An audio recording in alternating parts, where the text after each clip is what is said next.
Para entender el ADN sangriento y majestuoso de México, debemos viajar al principio de los tiempos. Olvida la imagen romántica de un paraíso indígena pacífico. Hace más de 3000 años, el sur de México no era un Edén, era un infierno verde, un laberinto asfixiante de pantanos, humedad extrema y selvas impenetrables donde la muerte acechaba detrás de cada hoja. Fue exactamente aquí, en las sombras de la costa del Golfo, en lo que hoy es Veracruz y Tabasco, donde nació la primera gran pesadilla y el primer gran milagro de Mesoamérica, la cultura olmeca. Los arqueólogos los llaman la cultura madre, pero este título amable oculta una realidad mucho más oscura y fascinante. Los olmecas no surgieron lentamente, parecieron brotar del barro mismo, poseedores de conocimientos matemáticos, arquitectónicos y religiosos que desafían la lógica de su tiempo. En el año 1200 a.C., mientras gran parte de Europa vivía en chozas primitivas, los olmecas ya estaban levantando la primera gran ciudad de América, San Lorenzo. No usaron bestias de carga, no conocían la rueda, y sin embargo, construyeron colinas artificiales, terrazas gigantescas y un sistema de acueductos subterráneos de piedra perfectamente tallada. Pero lo que realmente hiela la sangre al estudiar a los olmecas es su arte monumental. De las entrañas de la selva y el lodo han emergido monstruosidades de piedra que aún hoy nos observan con desdén, las cabezas colosales. Bloques de basalto sólido, algunos de hasta 30 toneladas de peso, tallados con una precisión quirúrgica para representar rostros severos, labios gruesos y miradas penetrantes. La historia oficial no sabe con certeza quiénes son.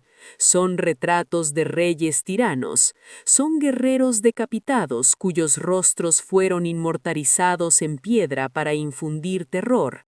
Lo que es verdaderamente aterrador es el esfuerzo titánico y la sangre esclava que costó arrastrar estas inmensas rocas volcánicas a través de decenas de kilómetros de selva espesa y ríos traicioneros. La religión olmeca no era un culto de amor y esperanza, era una adoración nacida del terror absoluto hacia las fuerzas de la naturaleza. Su Dios supremo no estaba en los cielos, caminaba en las sombras de la jungla, el jaguar, el depredador ápice, la máquina de matar perfecta. Los olmecas se obsesionaron con este felino hasta el punto de la locura. Sus sacerdotes y chamanes consumían alucinógenos potentes extraídos de sapos venenosos y hongos silvestres para entrar en trances profundos, creyendo que sus almas se fusionaban con las bestias. Esculpieron aterradoras figuras de hombres jaguar, seres híbridos con rostros de niños llorando y colmillos afilados, representaciones de deidades que exigían dolor para mantener el equilibrio del universo. Fue aquí, bajo el cielo denso de la venta y tres zapotes, donde nació el pacto más macabro de la historia humana, la deuda de sangre.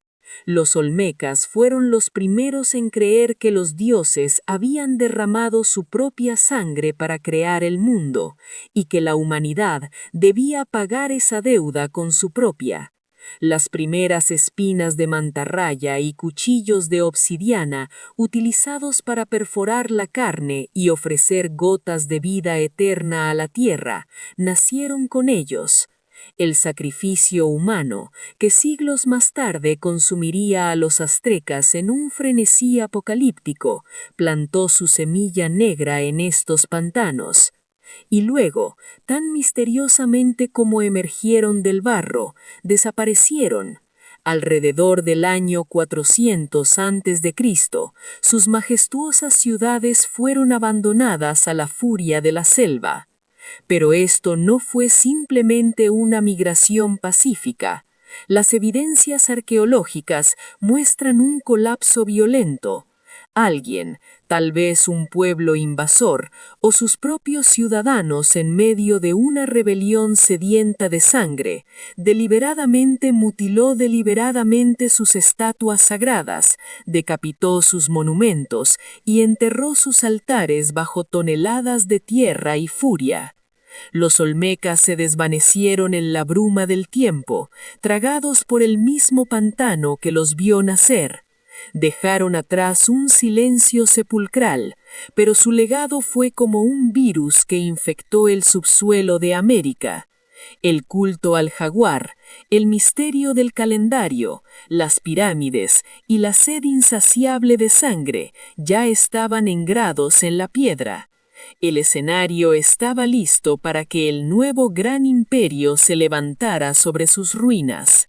Mientras la selva devoraba los últimos restos olmecas en el sur, a cientos de kilómetros, en el frío y seco altiplano central, se estaba gestando un verdadero apocalipsis de piedra.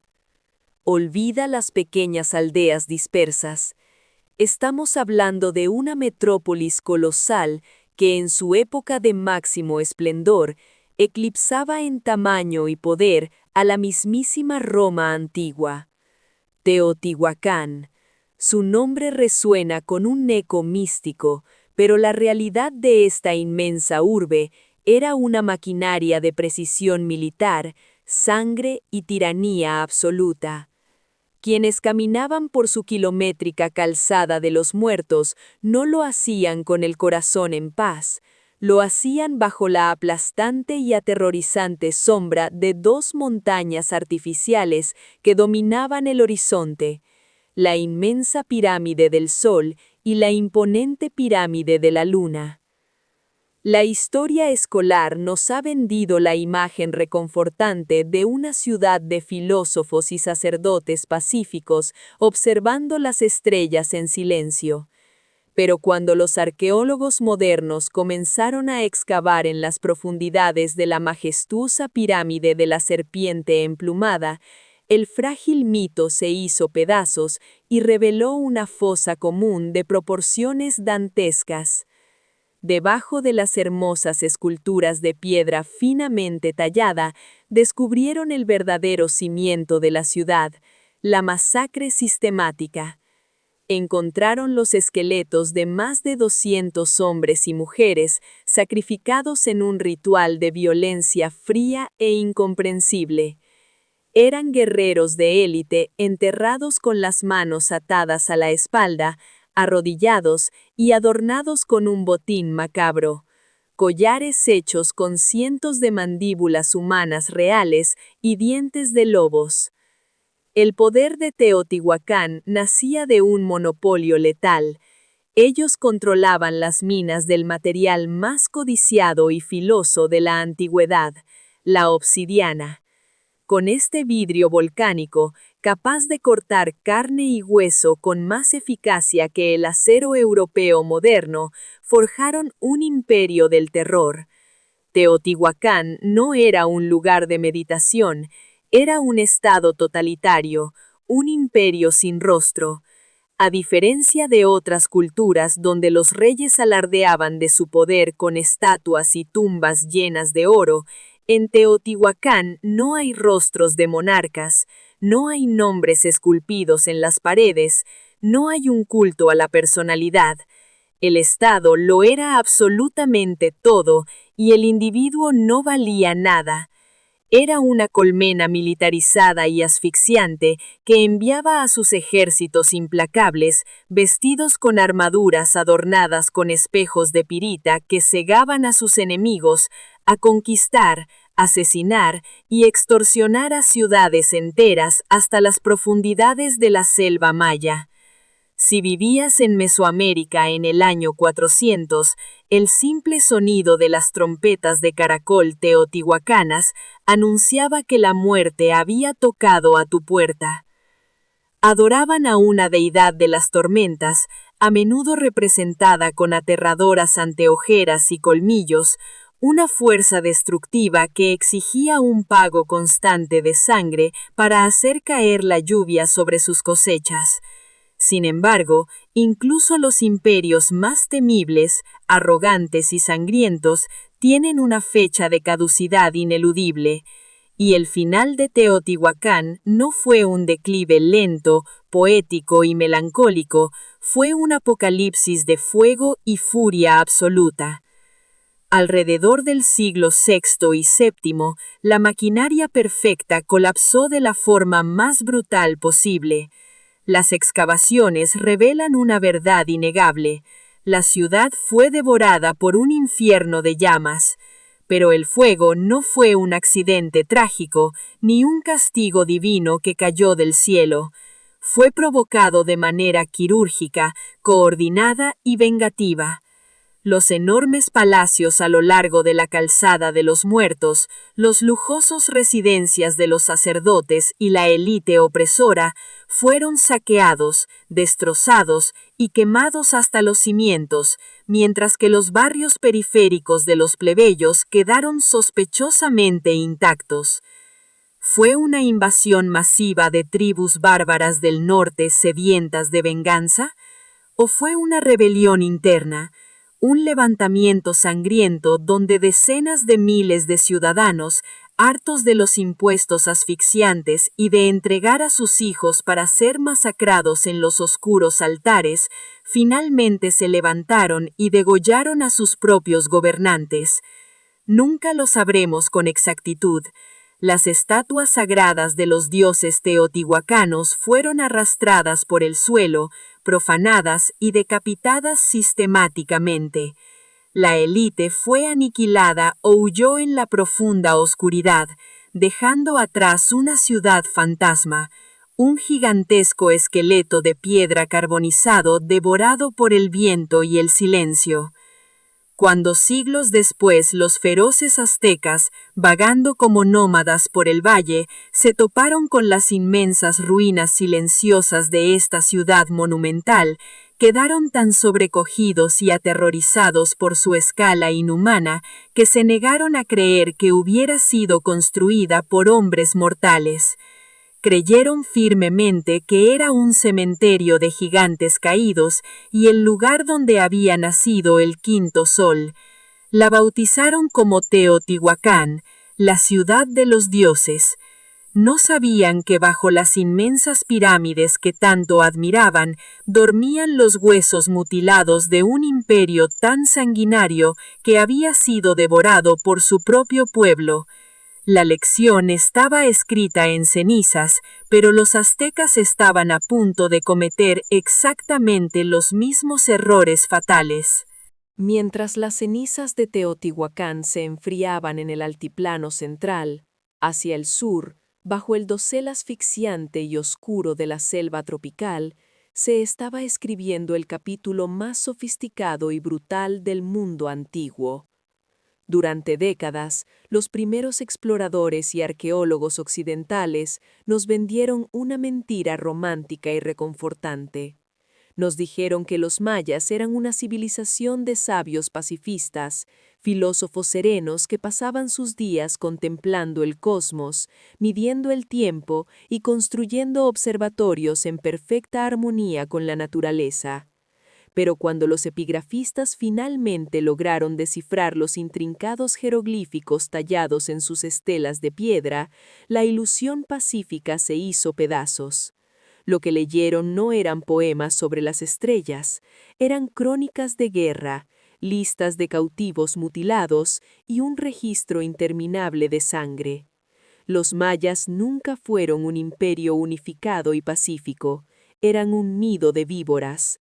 Su mundo era un tablero de ajedrez letal compuesto por decenas de ciudades-estado fuertemente armadas, atrapadas en una guerra perpetua por el dominio de la selva. Superpotencias colosales como Tikal y Calakmul se enfrescaron en conflictos de aniquilación total que duraron siglos, utilizando tácticas de guerrilla, emboscadas en la espesura y asedios devastadores. Los reyes mayas, conocidos como Cújul Ajao o señores sagrados, no eran simples gobernantes de escritorio. Eran caudillos despiadados que marchaban a la batalla cubiertos con pieles de jaguar, ostentando escudos de madera dura y lanzas con puntas de pedernal diseñadas para destrozar la carne humana. Pero gobernar a los mayas requería algo mucho más perturbador que simplemente ganar batallas. Para mantener el universo en movimiento y asegurar que el sol saliera cada mañana, los reyes debían pagar el precio más alto, y debían pagarlo con su propio cuerpo. El poder en el mundo maya estaba cimentado en el dolor extremo y voluntario. En la oscuridad de los recintos sagrados, iluminados solo por la luz parpadeante de las antorchas, los monarcas y las reinas se sometían a rituales de autosacrificio que hoy nos revolverían el estómago.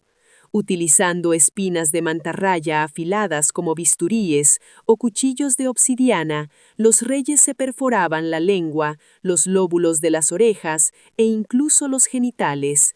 Dejaban que su sangre goteara sobre papel de corteza, el cual luego quemaban. A través del humo espeso y tóxico, y bajo los efectos de la pérdida masiva de sangre y el consumo de alucinógenos, entraban en un trance agónico donde creían invocar a la aterradora serpiente de la visión, un portal viviente para comunicarse con sus ancestros muertos.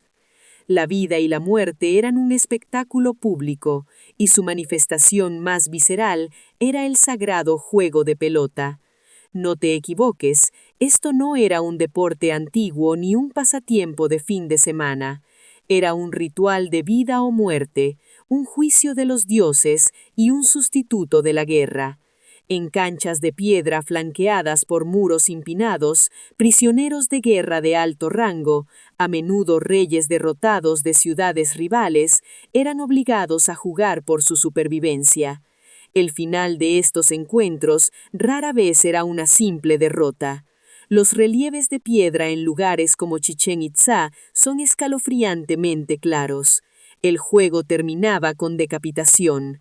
La sangre brotando de los cuellos cortados era representada simbólicamente como serpientes retorciéndose, fertilizando la tierra de la ciudad victoriosa.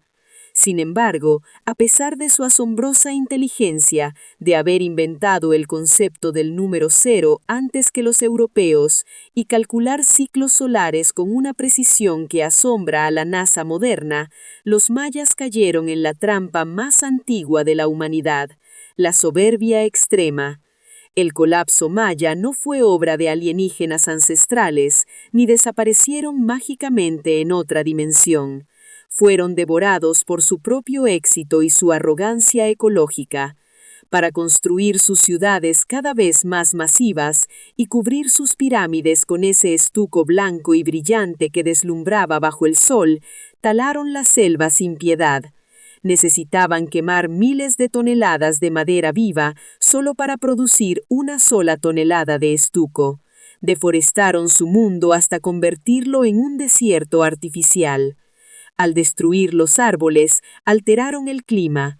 Las lluvias, de las que dependían desesperadamente, simplemente dejaron de caer. Una mega sequía apocalíptica asfixió a la región. Las cisternas se secaron, los cultivos de maíz se marchitaron hasta convertirse en polvo. De repente, las gloriosas ciudades se transformaron en trampas mortales de piedras sobrepobladas. El hambre desató la locura. La guerra se volvió más desesperada y sanguinaria, ya no por honor ni por capturar reyes para el sacrificio, sino por un puñado de comida y un trago de agua fangosa. Los reyes, que habían prometido controlar la lluvia con su sangre, perdieron su estatus divino. Las revueltas estallaron, los monarcas fueron masacrados por sus propios pueblos desnutridos, y lentamente el silencio reclamó las grandes plazas.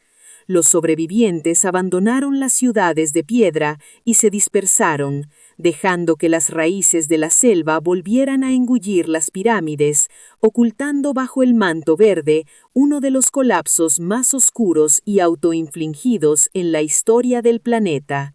El vacío dejado por los grandes imperios caídos Era un abismo hambriento que clamaba por un nuevo amo. Y de los desiertos áridos del norte surgió una tribu nómada, andrajosa y despreciada por todos, los mexicas, a quienes hoy conocemos como aztecas. No llegaron como conquistadores gloriosos, llegaron como refugiados miserables. Las ciudades-estado que ya dominaban el Valle de México los veían como bárbaros sin cultura, parias obligados a sobrevivir en los peores rincones de la tierra. Fueron desterrados a Tizapán, un yermo volcánico infestado de serpientes venenosas, con la esperanza de que los reptiles los devoraran. Pero los mexicas no murieron, se comieron a las serpientes. Ese fue el crisol donde se forjó su espíritu. El dolor, el hambre y el rechazo los endurecieron hasta convertirlos en el depredador supremo de Mesoamérica. Expulsados de todas partes, los mexicas fueron arrastrados hacia el único lugar que nadie quería, un islote fangoso y pestilente en medio del inmenso y salobre lago de Texcoco. Allí, según la leyenda, vieron la señal divina de su dios de la guerra, Huitzilopochtli, un águila devorando a una serpiente sobre un nopal. Pero la realidad detrás del mito es una historia de ingeniería nacida de la pura desesperación. Con sus propias manos, en medio de la inmundicia, clavaron estacas de madera en el fondo del lago para crear cimientos. Construyeron islas artificiales con lodo y raíces. Piedra por piedra, sangre sobre sangre, levantaron de la nada la metrópolis más imponente y letal que el continente había visto jamás, la Gran Tenochtitlán, una ciudad flotante, una maravilla arquitectónica que pronto se convertiría en el matadero más grande del mundo antiguo. Los mexicas comprendieron rápidamente que en este mundo despiadado o eras el carnicero o eras el ganado, y ellos eligieron el cuchillo. Transformaron su sociedad entera en una maquinaria de guerra implacable. Forjaron la Triple Alianza y comenzaron a devorar a sus vecinos uno por uno. Pero su forma de hacer la guerra era profundamente alienígena y aterradora. No peleaban para matar en el campo de batalla. Eso era considerado un desperdicio táctico. Peleaban para paralizar, someter y capturar. Sus temibles guerreros Águila y Jaguar usaban el macuahuitl, una masa de madera incrustada con navajas de obsidiana capaces de decapitar a un caballo de un solo tajo, pero su objetivo principal era golpear las piernas de sus enemigos, inmovilizarlos y arrastrarlos vivos de regreso a la capital. La economía del imperio azteca no se basaba solo en el oro, el cacao o el jade. Su moneda de cambio más valiosa era el terror psicológico y la sangre humana. La cosmovisión mexica era una pesadilla apocalíptica. Creían vivir en la era del quinto sol, un universo frágil que estaba constantemente al borde de la aniquilación total. Creían que el sol, su deidad suprema, libraba una batalla a muerte cada noche contra las fuerzas de la oscuridad, y si no era alimentado con la energía vital del universo humano, el sol no volvería a salir y el mundo sería devorado por monstruos celestiales. Para evitar el fin del mundo, la maquinaria estatal azteca institucionalizó el sacrificio a una escala industrial que desafía la comprensión moderna.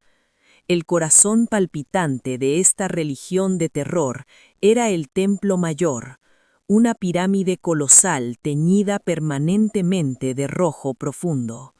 Durante la reconsagración de este templo en el año 1487, las crónicas relatan que los sacerdotes mexicas trabajaron sin descanso durante 4 días y 4 noches. Filas interminables de prisioneros de guerra se extendían por kilómetros a través de las calzadas de la ciudad. Subían los escalones empinados hacia la muerte. Arriba, 5 sacerdotes los sujetaban sobre la piedra de sacrificios, mientras un sexto les abría el pecho de un solo golpe con un cuchillo de pedernal, arrancando el corazón aún latiendo para ofrecerlo al cielo, antes de arrojar los cuerpos sin vida escaleras abajo. Este espectáculo de horror absoluto no era solo fervor religioso, era el arma de intimidación masiva más perfecta que jamás había sido creada. Los reyes de las provincias sometidas eran obligados a viajar a Tenochtitlán para presenciar las masacres desde la primera fila. Regresaban a sus tierras temblando de miedo, sabiendo que cualquier intento de rebelión terminaría con sus propios ciudadanos en la piedra de sacrificios. Los aztecas se coronaron como los amos absolutos de la vida y la muerte. Se volvieron intocables, temidos y odiados con una intensidad visceral por todos los pueblos que los rodeaban. Habían construido un imperio soberbio sobre una montaña de cráneos, creando la trampa perfecta para su propia destrucción. Porque cuando unas misteriosas montañas flotantes aparecieron en las costas de Veracruz, escupiendo fuego y hombres de metal, los invasores europeos no tuvieron que conquistar Mesoamérica solos, simplemente encendieron la chispa del odio acumulado durante siglos y dejaron que el imperio más sangriento del mundo fuera devorado por sus propios demonios.